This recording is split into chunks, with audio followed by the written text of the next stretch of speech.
Bonjour, bonjour, Serge Diabangwaya, artisan d'art depuis le Congo-Brazzaville.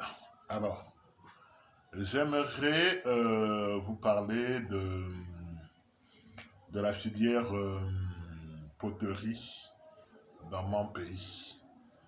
Alors, le Congo-Brazzaville, c'est un pays à fort potentiel artistique et la filière poterie est une filière très dynamique. Donc, vous avez,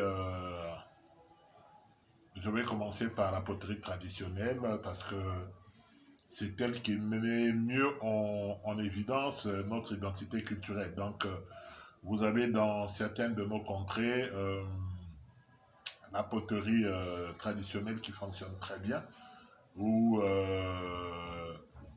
les potiers prennent de l'argile dans la nature, ils décorent avec des écorces de bois et certaines feuilles, ils ont certaines mixtures qui font que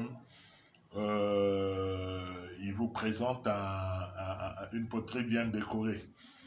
Donc, vous les trouvez dans nos contrées et c'est une poterie qui marche parce que beaucoup de leur production, la plus grande, je pense, va à l'extérieur. Ensuite vient ce que j'appellerais la poterie moderne, classique. Et vous avez en tête, bon, c'est une institution d'État, la manufacture d'art et d'artisanat congolais qui vous font la céramique à la perfection. Donc, ils ont le matériel approprié, des fours modernes, ils ont tout ce qu'il faut comme matériaux classiques, les émaux et tout et tout. Et en tout cas, le travail, il est impeccable. Donc, viennent après des potiers qu'on trouve. Au début, je n'aimais pas. Mais parce que bon, c'était un début où ils titulaient, mais maintenant qu'ils ont pris le rythme, ils vous font un travail impeccable. C'est des potiers qui travaillent avec l'argile ou le ciment et qui, eux, utilisent de la peinture. Donc, ils peignent avec toutes sortes de peintures. Au début, comme je l'ai dit, c'était pas trop ça, mais maintenant, c'est vraiment, c'est du bon boulot. C'est du bon boulot. Donc, en quatrième position, vous avez, bon, le Kokama dont je suis le promoteur. Au départ, le Kokama, c'est les demi-pots qu'on accroche au mur. Bon, pour la petite histoire, vous allez, j'ai fait une publication à ce sujet, Serge Dias, le père du Kokama.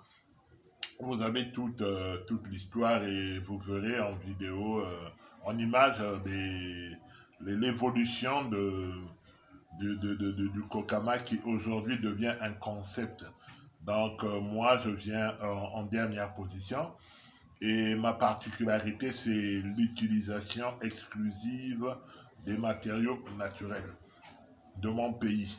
Dans une prochaine vidéo, je vous expliquerai pourquoi.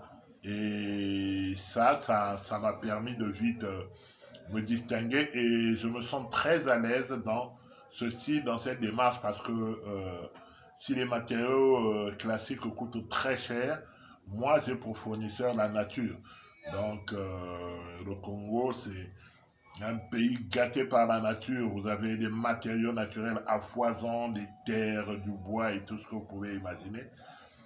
Ça, c'est ce qui est pour moi un avantage par rapport aux autres qui se sentent obligés d'utiliser des matériaux classiques qui sont chers à l'achat et aussi à l'utilisation parce que utiliser cuire avec, disons, cuire de la faïence, il faut des fours appropriés. Hein, parce qu'avec un four traditionnel, vous avez de gros écarts de température et on ne peut pas émailler avec un four traditionnel.